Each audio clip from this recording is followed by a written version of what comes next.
முதல் வாசகம். சீராக்கின் நேரங்களிலிருந்து வாசகம். நீர் விரும்பினால் கட்டளைகளை கடைப்பிடி.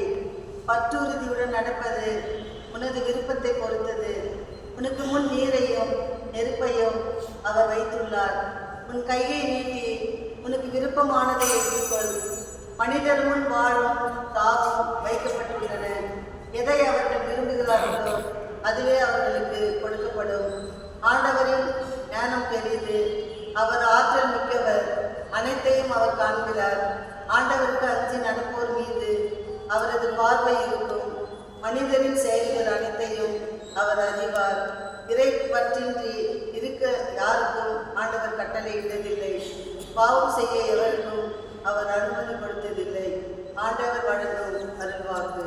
இறைவாக்கு நன்றி.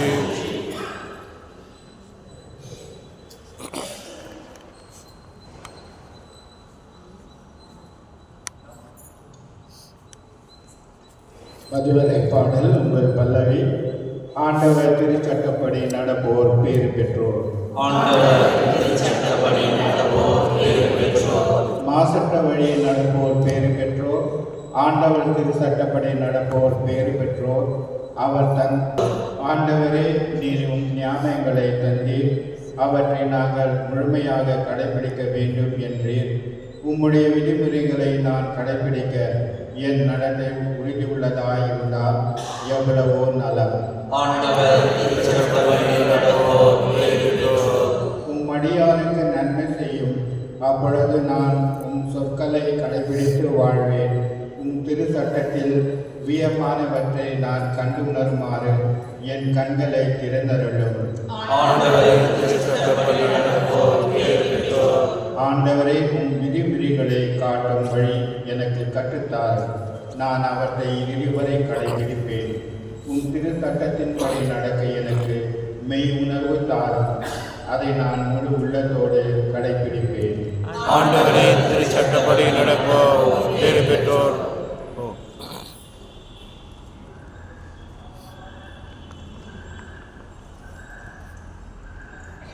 கொள்ளவில்லை. அறிந்திருந்தால் அவர்கள் மாட்சிக்குரிய ஆண்டவரை சிலுவையில் அறைந்திருக்க மாட்டார்கள். ஆனால் மறைநூலில் எழுதியுள்ளவாறு தம்மிடம் அன்பு கொள்கிறவர்களுக்கு என்றும் கடவுள் ஏற்பாடு செய்தவை கண்ணுக்கு புலப்படவில்லை, செவிக்கு எட்டவில்லை, மனித உள்ளமும் அதை அறியவில்லை.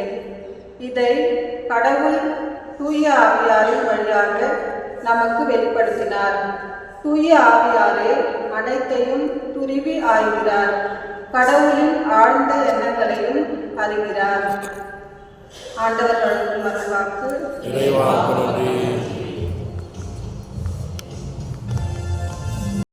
ஆண்டவர்களோடு இருப்பாராக.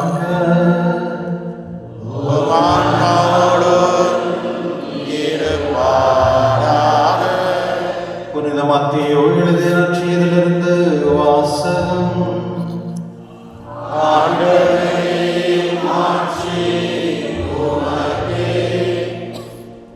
அக்காலத்தில் இயேசு தம் சீடரை நோக்கி கூறியது, மறைநூல் அறிஞ பரிசேயர் ஆகியோரின் நெறிவிட உங்கள் சிறந்து இருக்கட்டும், இல்லையெனில் நீங்கள் விண்ணக அரசுக்குள் போக முடியாது என உங்களுக்கு சொல்கிறேன்.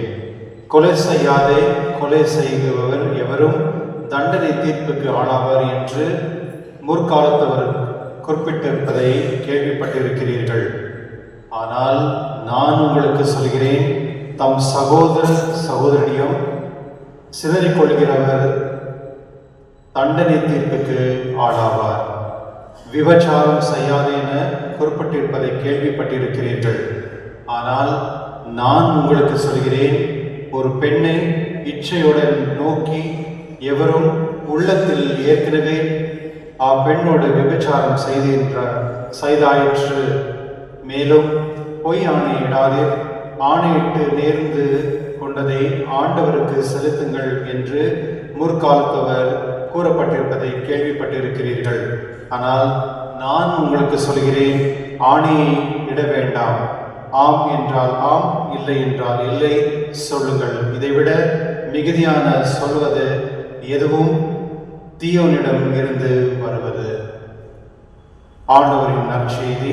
கிறிஸ்துவே உமக்கு கிறிஸ்துவில் அன்பான சகோதர சகோதரர்களே, ஃபர்ஸ்ட் ஆஃப் ஆல் வந்து ஹஸ்பண்ட் அண்ட் ஒய்ஃபை இன்னைக்கு திருப்பலி வந்தது ஒரு பெரிய மகிழ்ச்சி. ரொம்ப நன்றி. சிரிக்க மாட்டீங்களா? அட்லீஸ்ட் நன்றி சொல்கிறாங்க ஃபாதர். எனக்கு தெரியுது மேரேஜ் ஆனப்போ வந்து சிரிச்சது, அது மேலே சிரிப்பே போயிடுச்சு. அது மேலே எப்படி சிரிக்குதுன்னு பார்க்குறீங்களா?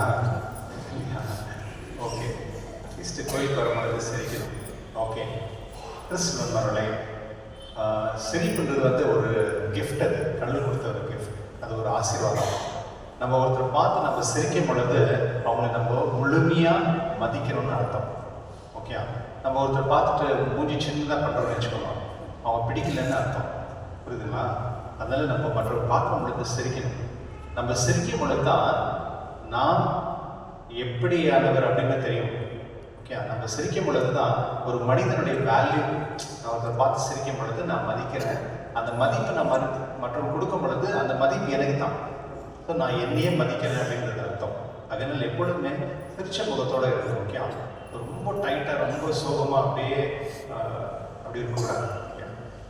ரீசெண்டாக உங்களுக்கு தெரிஞ்சிருக்கோம், நியூஸ் பேப்பரில் வந்தது. டெல்லியில் வந்து ஒரு 3 பெண்ணுகள், அக்கா தங்கச்சி 3 பேர் வந்து 7th மாடியிலேருந்து விழுந்துட்டாங்க. தெரியும் நினைக்கிறேன். எதுக்கு தெரியுமா? அந்த பசங்க வந்து எப்போதுமே மொபைல்லே இருந்திருக்காங்க. அதனால் பெற்றோர்கள் வந்து அந்த மொபைல் எப்படி வந்து அன்வான்டெல்லாம் பார்த்துட்டு இருந்திருக்காங்க, தேவையில்லாதெல்லாம் பார்த்துட்டு இருந்தனால இப்படி இருக்காங்க. இந்த 3 பேரும் மாடியில் போயிட்டு அந்த மொபைல் கொடுக்கலன்றதுக்காக மேலே இருந்திருக்காங்க. இதுதான் நிலை. ஆனால் ஹைகோர்ட் ஆஃப் டெல்லி வந்து ஒரு சட்டம் போட்டிருக்கு. என்ன அப்படின்னா, ஒரு ரீசெண்டாக வந்தது என்ன அப்படின்னா, இப்போது பெற்றோர்கள் வந்து போயிட்டு பசங்க வந்து டீச்சர் அடிச்சிட்டாங்க அப்படின்ட்டு ஒரு கம்ப்ளைண்ட் கொடுத்துருந்தாங்க. அது வந்து டெல்லி கோர்ட்டு வந்து ஹைகோர்ட் வந்து சொன்னது, பசங்களை வந்து திருத்த வேண்டியது டீச்சர்ஸோடைய கடமை, பெற்றோருக்கு அந்த கடமை இருக்குது. அதனால் வந்து சில நேரத்தில் அவங்களை சரிப்படுத்தணும் அப்படின்னா அந்த சட்டங்கள் தேவைப்படுது. அதனால் அடிக்கிறது ஒன்றும் பிரச்சனை இல்லை அப்படின்ட்டு ஒரு சட்டம் வந்தது. அது கேட்ட பிறகு தான் இன்றைக்கி நிறைய டீச்சர்ஸ் வந்து ஸ்கூலுக்கு போயிட்டு வேலை செய்யறதுக்கு விருப்பப்படுறாங்க. இல்லைன்னா எல்லாம் பயந்து இருந்தாங்க. ஏன்னா பசங்க வந்து யாருன்னா டீச்சர் அடிச்சிட்டாங்கன்னா போலீஸ் ஸ்டேஷனுக்கு போயிட்டு கம்ப்ளைண்ட் கொடுத்துட்றாங்க. போலீஸ் வந்து இந்த டீச்சர் ஞானத்தையும் அறிவு கொடுத்தவங்களை வந்து அரெஸ்ட் பண்ணி உள்ளே கொண்டு போயிடுறாங்க. இந்த மாதிரி சூழ்நிலை இருக்கும் பொழுது இந்த ஹைகோர்ட் ஆஃப் டெல்லி வந்து இந்த மாதிரி ஒரு சட்டம் கொடுத்துருக்கு. கிறிஸ்துவனோட சட்டம் என்பது வந்து நம்முடைய நல்லதுக்கு தான். பாருங்க, டிராஃபிக் போயிட்டே இருக்கு, பஸ்ஸு லாரி என்னென்னவோ போயிட்டுருக்கு. எப்படி ரோடு கிராஸ் பண்ணுறது? அங்கே ஒரு சிக்னல் இருக்குது. அந்த சிக்னல் போடும்போது எல்லா வண்டியும் நிற்கிது. அப்போ நம்ம ரோடு கிராஸ் பண்ண முடியும். அப்போது அந்த மனிதர்களுக்கு வந்து உபயோகப்படுத்துறதுக்காக தான் அந்த சட்டம் இருக்குது. அப்போ உலகத்தில் இருக்க சட்டங்கள் வந்து சிலது வந்து நமக்கு ரொம்ப மேன்மையாக இருக்கும், நல்லதாக இருக்கும். இன்று நற்செய்தியில் பார்க்கும் பொழுது ஆண்டவர் இயேசு ஒரு புதுதான ஒரு சட்டத்தை கொடுக்குறாங்க. ஏற்கனவே சட்டம் இருந்தது. அந்த சட்டத்தில் வந்து என்ன அப்படின்னா, கொலை செய்ய வேண்டாம், கொலை செய்தால் நீ வந்து தீர்ப்பிடுவாய் அப்படின்ற ஒரு சட்டம் வந்து ஏற்கனவே இருந்தது. நீங்கள் இஸ்ரேல் மக்களை நீங்கள் பார்க்கும் பொழுது அவர்களுக்கு கடவுள் கொடுத்த கட்டளை எவ்வளோ கட்டளை? 10 கட்டளை. ஆனால் அவர்கள் வந்து அதில் ஆட் பண்ணி எவ்வளோ சட்டம் பண்ணியிருந்தாங்கன்னா 613 சட்டங்கள் வந்து அவங்க கிரியேட் பண்ணி வச்சுருந்தாங்க. அந்த ஒரு சட்டமும் வந்து ஜனங்களுக்கு வந்து வாழ்க்கை வாழவே முடியாது, அந்த மாதிரி ஒரு சட்டம் பண்ணி வச்சுருந்தாங்க. ஆகையினால ஆண்டவர் இயேசு வந்து ஒரு புது கட்டளை நம்மளுக்கு கொடுக்குறாரு. என்ன அந்த கட்டளை அப்படின்னா, நீ வந்து கொலை செய்வதுக்கு தண்டனை, அது ஓகே, அது வந்து சிவில்ல கூட அப்படித்தான்.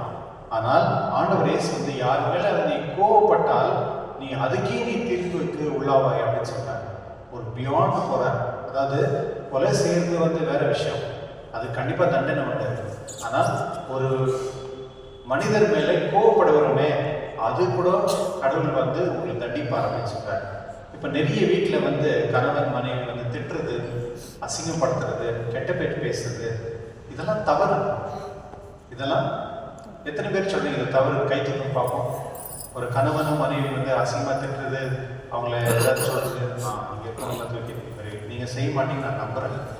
ஓகே, இங்கே இருக்கவங்க நீங்கள் செய்ய மாட்டீங்க நீங்கள் நம்புகிறேன். ஓகே, கிறிஸ்துவனுடைய பாருங்களேன், கடவுள் வந்து ஒரு மனிதனை வந்து திட்டுறதுக்கு கூட அவர் அனுமதி கொடுப்பதில்லை. காரணம் என்ன அப்படின்னா, அந்த மனிதனை முழுமையாக மதிக்க வேண்டும் அப்படின்றார். ஒரு மனிதனை முழுமையாக அவங்கள மதிக்கணும். அந்த மதிச்சா தான் அது உண்மையான அன்பு. ஒரு கணவன் மனைவி வந்து உங்களுக்கு அந்த ரைட்ஸ் கிடையாது. நீங்கள் வந்து என்ன சொல்கிறது, எனக்கு மேரேஜ் ஆயிடுச்சு அதனால் நான் வந்து அடிக்கலாம் திட்டலாம் பண்ண அந்த ரைட்ஸ் கிடையாது, கட்டத்துலேயும் கிடையாது. ஆனால் நம்ம என்ன பண்ணுறோன்னா அவங்களுடைய வீக்னஸை பார்த்து நம்ம வந்து ஒரு என்ன சொல்கிறது அட்வான்டேஜ் எடுத்துக்கிறோம். அது தவறு. ஞானம் இருக்கும் யாருமே வந்து மற்றவங்களை திட்ட மாட்டாங்க. ஞானம் இருக்கும் யாருமே, அறிவாளி யாருமே வந்து மற்றவங்களை துன்படுத்த மாட்டாங்க. கெட்ட வார்த்தை பேசவே மாட்டாங்க. எப்போதுமே நல்லதையே பேசலாம். இதுதான் ஆண்டவர் சொல்கிறார். உன்னுடைய யாருக்கு சம்மதம் அவங்களுக்கு நல்லதை நீ பேசு அப்படின்னு சொல்றாரு. கோவப்படாதுன்னு சொல்றாரு.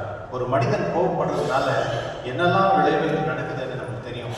எத்தனையோ பிரச்சனைகள், எவ்வளோ பாவங்கள், எத்தனையோ பேர் அந்த கோபத்தினால வந்து மற்றவங்களை சாவடிச்சிருக்காங்க, கோபத்தினால பிரிஞ்சிருக்காங்க, கோபத்தினால நிறைய பிரச்சனைகள்லாம் நடந்திருக்கு. இன்னைக்கு வந்து ஒரு சர்வே சொல்லுது, இன்னைக்கு மக்கள் குடும்பத்தில் கோபத்தினால தான் வந்து நிறைய பிள்ளைகள் வந்து மென்டலி டிஸ்டர்ப் ஆயிருக்காங்க. மென்டலி டிஸ்டர்ப், அதாவது அவங்களுக்கு வந்து ஒரு நல்ல ஒரு முறையில் வந்து வாழ முடியல பிள்ளைங்களுக்கு அப்படின்னு சொல்றாங்க. ரெண்டாவது வந்து ஆண்டவர் இயேசு வந்து சொல்கிறார், நீங்கள் வந்து விபச்சாரம் செய்ய வேண்டாம் அப்படின்ற கட்டளை இருக்கு. ஆமாம், அது இருக்குதான், விபச்சாரம் செய்யக்கூடாதுன்னு. ஆனால் ஆண்டவர் இயேசு வந்து கொஞ்சம் பியாண்ட் போகிறார்.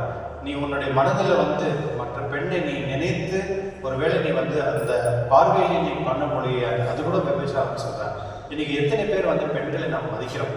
இன்னைக்கு நீங்கள் மொபைல் பார்த்தீங்கன்னா எல்லா ஒரு சர்வீஸ் வந்து இன்னைக்கு உலகத்துலேயே வந்து ஆக்சுவலி என்னன்னா பைபிள் தான் வந்து நிறைய ஜனங்க படிச்சுட்டு இருந்தாங்க, சர்ச் பண்ணிருந்தாங்க. ஆனால் இப்போ மொபைலில் வந்து இந்த போனோகிராஃபி அப்படின்னு சொல்கிறாங்க, அன்வான்ட் தேவையில்லாத விஷயத்தை வந்து எல்லாருமே அதில் வந்து இன்வால்வ் ஆகிருக்கிறதுனால உலகமே குட்டி செல்றாரு அப்படின்னு சொல்கிறாங்க. கிறிஸ்துவனுடைய விபச்சாரம் வந்து செய்வதற்கு ஒன்று, ஆனால் அது பார்வையோடு மற்ற பெண்களை பார்ப்பது கூட தவறு அப்படின்னு ஆண்டவர் சொல்கிறார். பாருங்களேன், அவனை எப்படி மதிக்கிறார். ஏன்னா ஒரு மனிதனை வந்து கடவுள் படைத்தது, அதனால தான் நம்ம மதிக்க வேண்டும். மூன்றாவதாக வந்து ஆண்டவர் ஏன்னா நம்ம எல்லாத்துக்குமே பாருங்க, God promise, mother promise, father promise யாரும் வைக்கிறது இல்லை தானே? யாரும் வைக்கிறாங்களா? யாரும் வைக்கிறது இல்லை. அப்புறம் மதர் ப்ராமிஸ், காட் ப்ராமிஸ் தான் சொல்லுவாங்க. அதாவது கடவுள் மேலே வந்து அந்த என்ன சொல்றது ஆணையிடுவது, அது வந்து ஆண்டவர் வந்து தவறுன்னு சொல்கிறார். ஏனெனில் உலகமே படித்த வந்து கடவுள் தான், அவர் மேலே நீ வந்து ஆணை விடலாமா? மற்றும் இந்த பூமி மேலே நீ ஆணை விடாத. ஏன்னா இந்த பூமி வந்து கடவுளுடைய கால் பாதம் வைக்கிற இடம், அதில் வந்து நீ ஆணை விடாத. இன்னும் உண்மையாக ஆமான்னு சொல்லி, இல்லைன்னா இல்லைன்னு சொல்லி. இந்த உலகத்தில் ரெண்டே பதில் தான், எஸ்னா எஸ், நோனா நோ. உன்னால் முடியுமா? முடியணும், முடியும், இல்லைன்னா இல்லை, அவ்வளோதான். வேறு எந்த ஒரு பதிலும் கிடையாது. ஆனால் நம்ம என்ன பண்ணுறோம், சில பேர் டைரெக்டாக பேசவே மாட்டாங்க. இப்படி சுற்றி இப்படி சுற்றி அப்படி சுற்றி அப்படி சுற்றி சுற்றி சுற்றி சுற்றி கடைசியில் என்ன சொல்கிறோம் அவங்களுக்கு புரியாது, நம்மளுக்கு புரியாது. என்ன ஒரு வார்த்தைலாம் ஆகுதான் இல்லையா, முடியுமா முடியாதா, இவ்வளோ தான். என்னால் முடியுதுன்னா முடியுதுன்னு சொன்னோம், இல்லைன்னா இல்லைன்னு சொன்னோம். கிறிஸ்து நண்பர்களே, இதுதான் உண்மையான வாழ்க்கை. ஒரு மனிதன் வந்து உண்மையான வாழ்க்கை வாழணும் அப்படின்னா உண்மை பேச வேண்டும். உண்மை பேசினா மட்டும்தான் எனக்கு மதிப்பு. நான் பொய் பேசினேன் அப்படின்னா எனக்கு என்ன மதிப்பு? அவன் பொய்க்காரன் சொல்லுவான். அவனை எப்படி நம்புவான்? நான் பொய் பேசினது எப்படி நம்புவான்? உண்மை பேசுறது கற்றுக்கணும். மற்றும் பிள்ளைகளுக்கு வந்து நம்ம உண்மையை சொல்லிக் கொடுக்கணும். இதுதான் உண்மை. உண்மையான உண்மை எது தெரியுமா? ஆண்டவருடைய நற்செய்தி, திருச்சபையுடைய நற்செய்தி. ஆண்டவர் என்ன பேசினார், காஸ்பல், தி குட் நியூஸ் சொல்றாங்களே, அதுதான் உண்மை.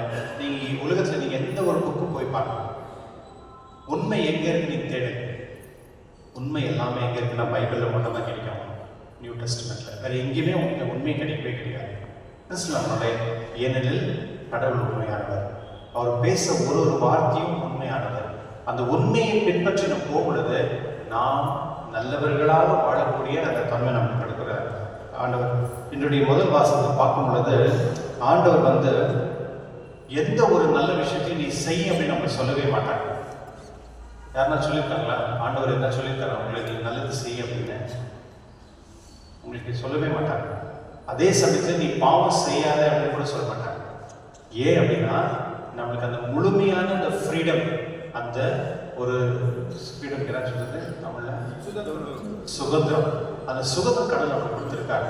அந்த சுதந்திரம் நம்மளுக்கு கொடுத்துருக்கிறதுனால நம்ம தான் வந்து சூஸ் பண்ணோம் எது சரி தவறு அப்படின்னு.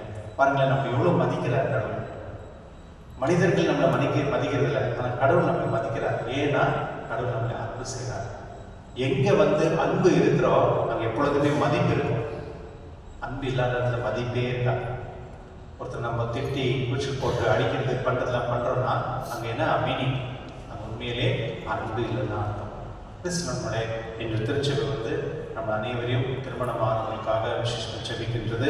இந்த திருமணத்தில் கடவுள் ஆசீர்வதித்து இவருடைய குடும்பத்தில் எப்பொழுதுமே மகிழ்ச்சியோடு இருக்கவும், அவர்கள் எப்பொழுதுமே அன்புக்கும் பாசத்துக்கும் விசுவாசத்துக்கும் சாட்சிகளாக இருக்கும் தேவருக்கு அனைத்து வாசப்படுத்தாதபடி இந்த இவருடைய ஆசைப்படி இந்த திருப்பலி பண்ணுவோம்.